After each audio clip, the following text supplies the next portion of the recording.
अस्सलाम वालेकुम नाज़रीन, मैं हूं जमील अख्तर गौरी, साबिक ED standard development and dissemination Punjab health care commission, और आप देख रहे हैं मेरा digital channel health care establishment.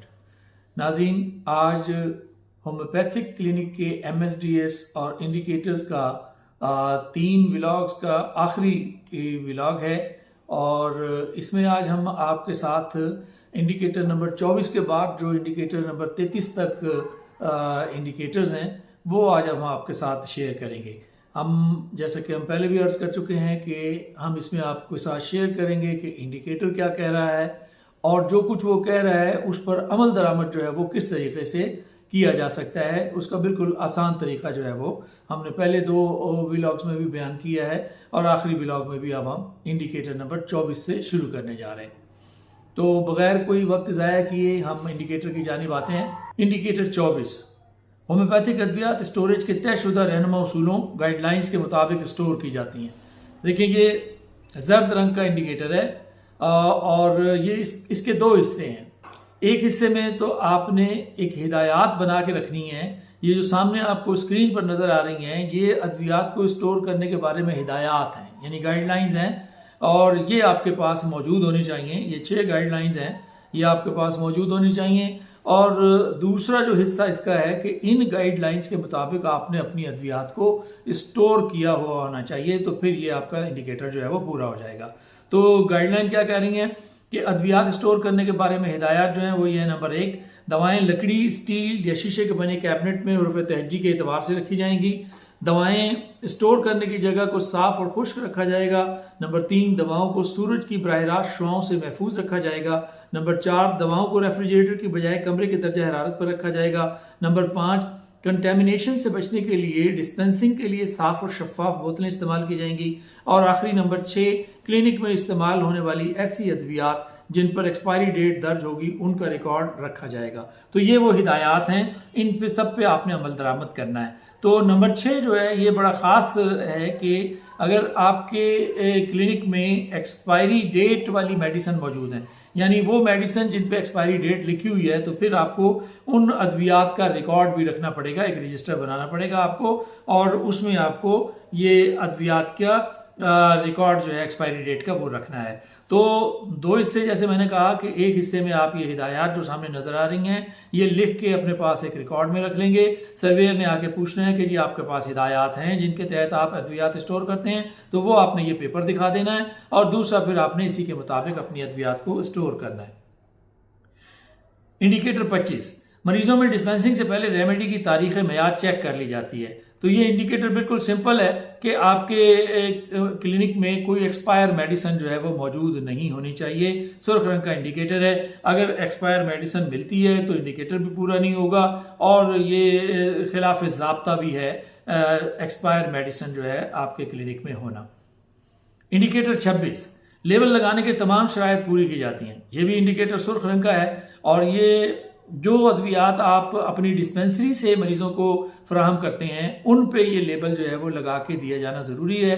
और लेबल में क्या लिखा होगा ये आपके सामने सैंपल मौजूद है। इसमें नाम मरीज़ लिखना है, हवाला नंबर लिखना है, हवाला नंबर वही जो हमने रिकॉर्ड के सिलसिले में पढ़ा था, और नाम दवा लिखना है, फिर तारीख़ इजरा, कब आपने दवा दी है उसको, और तारीख़ इंतहाई मुद्दत इस्तेमाल, यानी कब तक के लिए आपने उसको दवा दी है वो भी आपने यहाँ मेंशन करनी है। फिर आपने आखिर में तरकीब इस्तेमाल, किस तरह से वो दवा इस्तेमाल करनी है। तो ये आप अगर पुड़ियाँ बना के देते हैं तो एक लिफाफे में डाल के देंगे, उस लिफाफे के ऊपर ये लेबल लगा दें। अगर आप लिक्विड देते हैं तो जैसे ये सामने बोतल नज़र आ रही है इसके ऊपर लगा हुआ लेबल आप ये लगा के दे दें। तो ये आपके पास होना ज़रूरी है। अगर आप इसको प्रिंट कराना चाहते हैं स्टिकर के फॉर्म में तो आप वो भी करा सकते हैं। अपना नीचे अपने क्लिनिक का एड्रेस वगैरह लिख लें, अपना नंबर वगैरह लिख सकते हैं।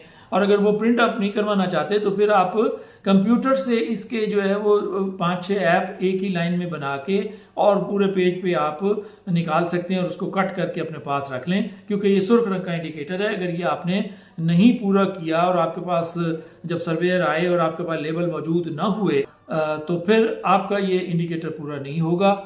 लिहाजा आपको ये लेबल जो है वो बनाकर रखने हैं अपने क्लिनिक में। इंडिकेटर नंबर 27, होम्योपैथिक अद्वियात रेमेडीज कानूनी तौर पर मजाज शख्स डिस्पेंस करता है। तो तो अगर तो आप खुद ही डिस्पेंस करते हैं, मरीजों को दवा बना के देते हैं, तो फिर एक ये सर्टिफिकेट बना के रख लें, जो ऊपर वाला सर्टिफिकेट है। इसमें आपने लिखना है कि मैं होम्योपैथिक डॉक्टर, फिर आगे आपने अपना नाम लिखना है।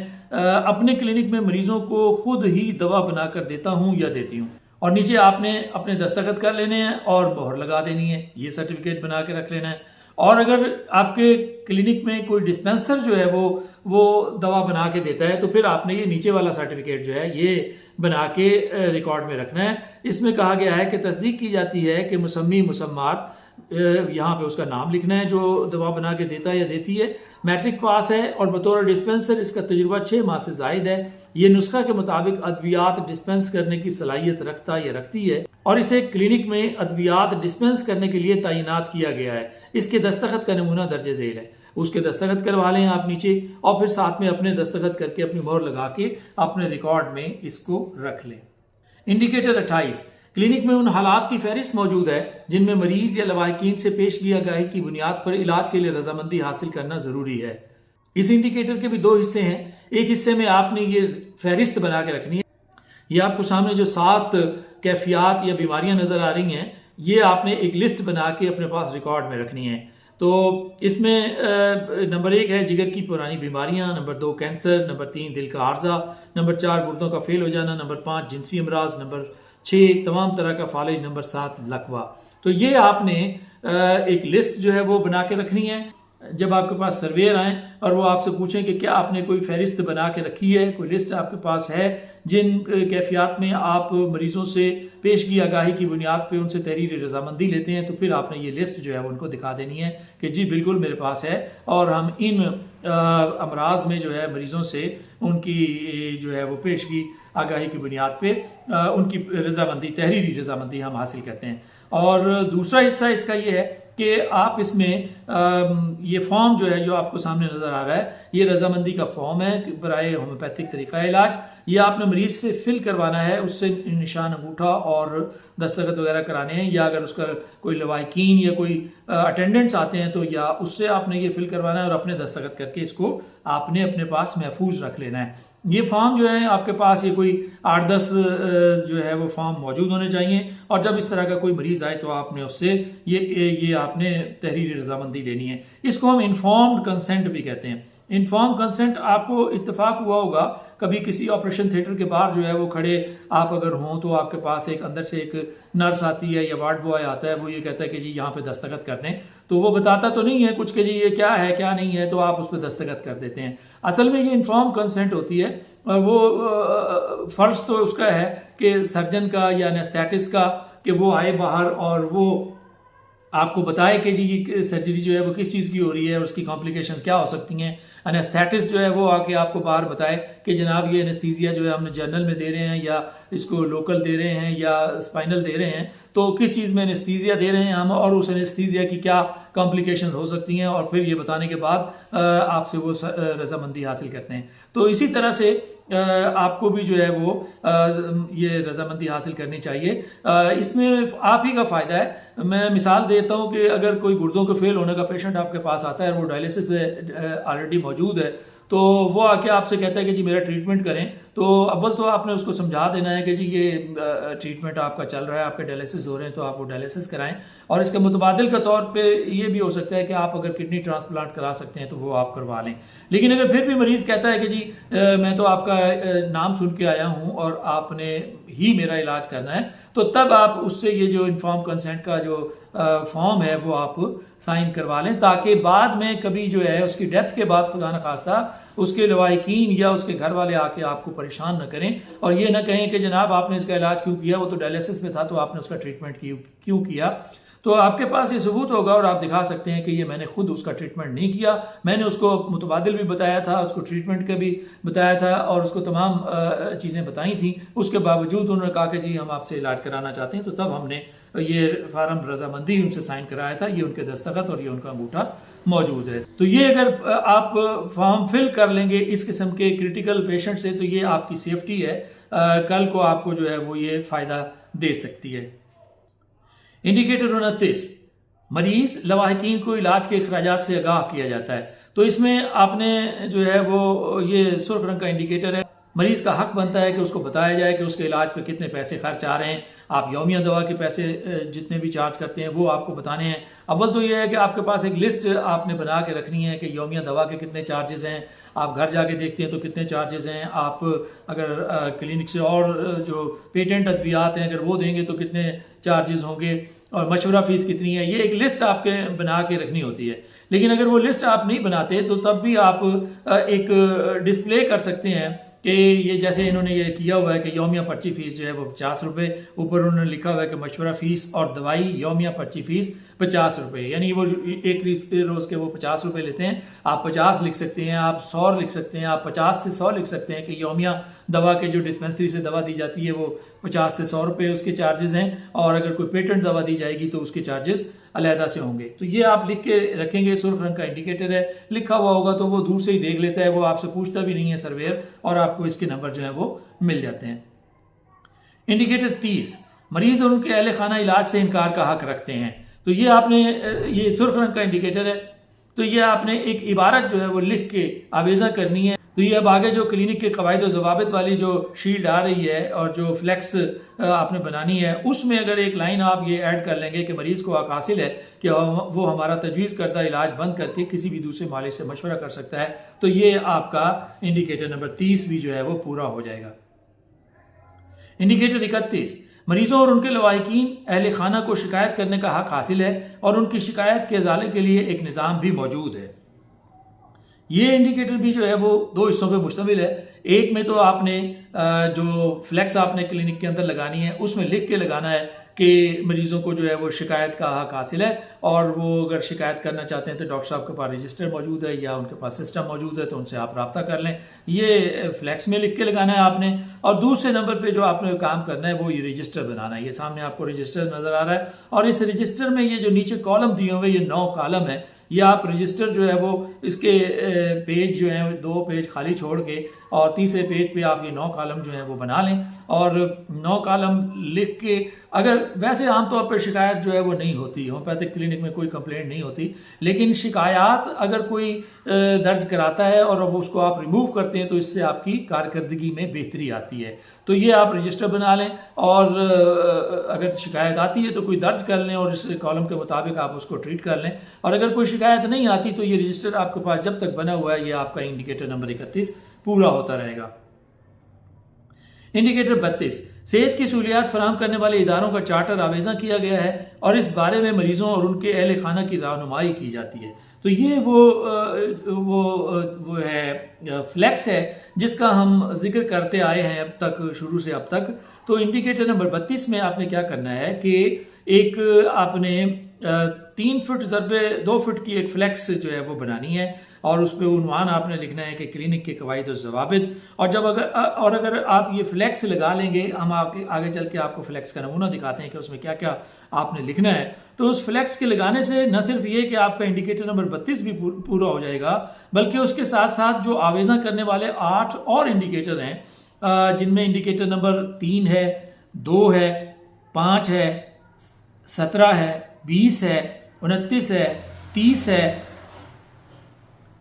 31 है और 32 बजाते खुद है, ये भी पूरे हो जाएंगे बगैर कुछ किए। यानी अगर आपने ये फ्लैक्स डिस्प्ले कर दी तो आपके ये जितने इंडिकेटर्स मैंने बताए हैं ये तमाम के तमाम आपके पूरे हो जाएंगे। तो ये देखें, ये वो फ्लैक्स है जो आपने बनानी है, ये उसका नमूना है। इसको आप यहाँ से इसकी पिक्चर ले लें और ये अपने फ्लैक्स वाले को जो है वो दे दें। इसमें क्लिनिक के कवायद और ज़वाबित लिखे हुए हैं, फिर औकात कार लिखे हुए हैं, जिसमें जो इंडिकेटर नंबर 5 था उसमें कहा गया था कि जी आप बाहर भी लिखेंगे और अंदर भी लिखेंगे, तो अंदर आप इस पर लिख देंगे। NCH रजिस्ट्रेशन नंबर, ये भी आपका इंडिकेटर था। Punjab health care commission registration number और पंजाब हेल्थ केयर कमीशन का लाइसेंस नंबर, ये भी आपका इंडिकेटर नंबर 3 था कि आपने बाहर भी लिखने हैं और अंदर भी लिखने हैं। बाहर आपने जब बोर्ड बनाया था तो लिख दिए थे, और अंदर जब आप ये फ्लैक्स बनाएंगे तो यहाँ लिख देंगे। एक इंडिकेटर नंबर 17 हमने पिछले व्लॉग में जो है वो देखा था, जिसमें लिखा था कि जी आपने डिस्प्ले करना है कि यहाँ सिर्फ होम्योपैथिक तरीका के मुताबिक इलाज किया जाता है। ये उन्होंने लिख के लगाया हुआ है, ये देखें बड़ा मोटा करके लगाया हुआ है। ये अगर आप इस फ्लैक्स पे लिख देंगे तो इंडिकेटर नंबर 17 भी आपका पूरा हो जाएगा। अब आगे जो है क्या क्या इंडिकेटर है देखें। माजूर और ज़ईफ़ मरीजों को बवक्त ज़रूरत क्लिनिक के अंदर आने में मदद फराहम की जाती है। ये इंडिकेटर नंबर 2 का हिस्सा है। इलाज शुरू करने से पहले मरीज़ या उसकी फैमिली को इलाज के अखराजात के बारे में बता दिया जाता है। ये भी अभी हमने थोड़ी देर पहले देखा है कि ये बताना है आपने।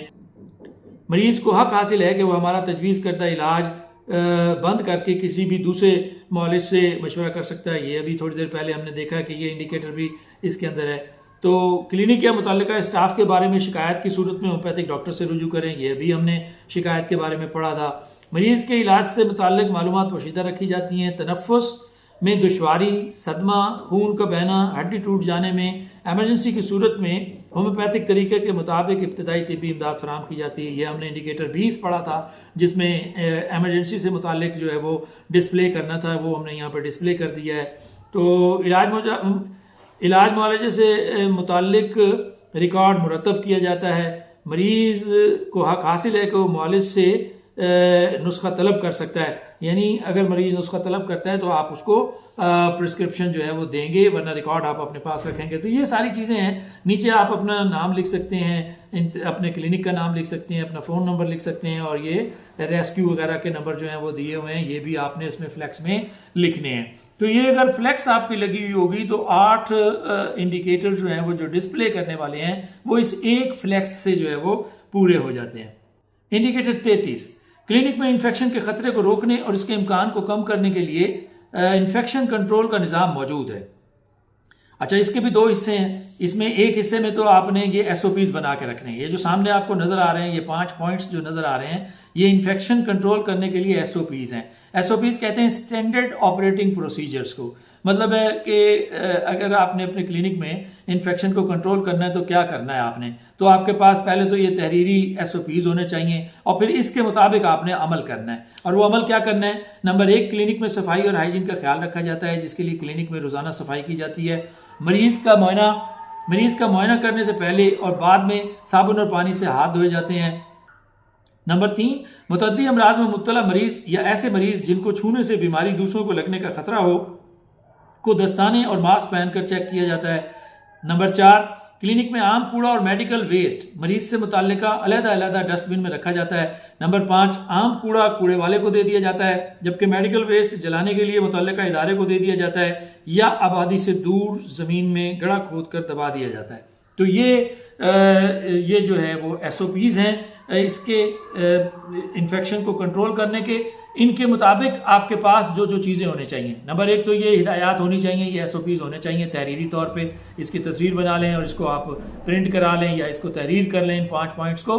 और नंबर 2, फिर आपके पास जो क्या क्या चीज़ होनी चाहिए, आपके पास मास्क होना चाहिए, आपके पास ग्लव्स होने चाहिए, आपके पास हाथ धोने का सिस्टम होना चाहिए, और आपके पास 2 डस्टबिन जो हैं वो होनी चाहिए, बंद ढक्कन वाली डस्टबिन होनी चाहिए, और उसमें आप एक में आप जनरल कूड़ा रखेंगे और एक में आप मरीजों से रिलेटेड जो है वो कूड़ा रखेंगे। तो नाजरीन, ये 33 इंडिकेटर आज हमारे जो है वो पूरे हो गए हैं और इंतहाई आसान है ये। इसमें कोई एक इंडिकेटर भी ऐसा नहीं है जिस पर आप अमल दरामद ना कर सकते हो। तो ये कोशिश की थी हम लोगों ने उस कोर कमेटी के साथ मिलके, पंजाब हेल्थ केयर कमीशन की टीम के साथ मिलके ये इंडिकेटर्स बनाने की कि आसान तरीन इंडिकेटर्स हों। मैंने मेरा ख्याल है 10,000 से ज़्यादा लोगों की ट्रेनिंग्स भी जो है कमीशन में रहते हुए करवाई थी, और हम अक्सर ट्रेनिंग के अंदर ये सवाल पूछते थे कि जी कोई इंडिकेटर आपको जो है वो मुश्किल लगा है तो बताएं। जनरली तो वो कह देते थे कि जी बड़ा मुश्किल है जी, लेकिन जब हम पूछते थे कि जी पर्टिकुलरली आप कोई इंडिकेटर बताएं कि जो आपको पूरा करने में दिक्कत पेश आती हो, तो अक्सर लोग रिकॉर्ड के बारे में ही करते थे कि जी ये रिकॉर्ड मेंटेन करना बहुत मुश्किल है। लेकिन ये सबसे अहम जो है वो इंडिकेटर है। यही इंडिकेटर अगर आप रिकॉर्ड मेंटेन करते हैं तो यही इंडिकेटर आपको सेव करता है, आपको बचाता है, आपको इंक्वायरी से जो है वो उसमें इंक्वायरी में भी आपकी मदद करता है। और अगर आप ये इंडिकेटर पूरा नहीं करते तो फिर शक का फायदा जो है वो मरीज को जाता है और ये आपके खिलाफ बात होती है। तो इस तरह के ये छोटे छोटे इंडिकेटर्स हैं और आज हमने ये इंडिकेटर मुकम्मल कर लिए हैं। तो अगर आपको इसमें कोई कहीं भी कोई सवाल आपके जहन में हो तो आप नीचे कमेंट बॉक्स में लिख के जो है वो अपना सवाल कीजिए और मैं आपको इंशाल्लाह मुतमईन करने की कोशिश करूंगा। और कमेंट में अगर लिखेंगे, बॉक्स में लिखेंगे, तो उसका फ़ायदा ये होगा कि दूसरे लोग भी आपकी उस सवाल के जवाब से मुस्तफ़ीद हो सकेंगे। तो कोई इतना मुश्किल नहीं है, आप बहुत ही आसानी के साथ इसको कर सकते हैं। लेकिन इसको करना ऐसे है कि एक एक इंडिकेटर पूरा करना है। पहले आपने एक इंडिकेटर को विजिट करना है, देखना है इसमें वीडियो खोल के, और उसको उसके मुताबिक फिर आपने पूरा करना है। जब वो पूरा हो जाए तो फिर आप दूसरे इंडिकेटर की तरफ आएँ। और अगर आप इसको मुसलसल देखते चले जाएंगे और फिर बाद में पूरी करने की कोशिश करेंगे तो वो थोड़ा आपको मुश्किल लगेगा।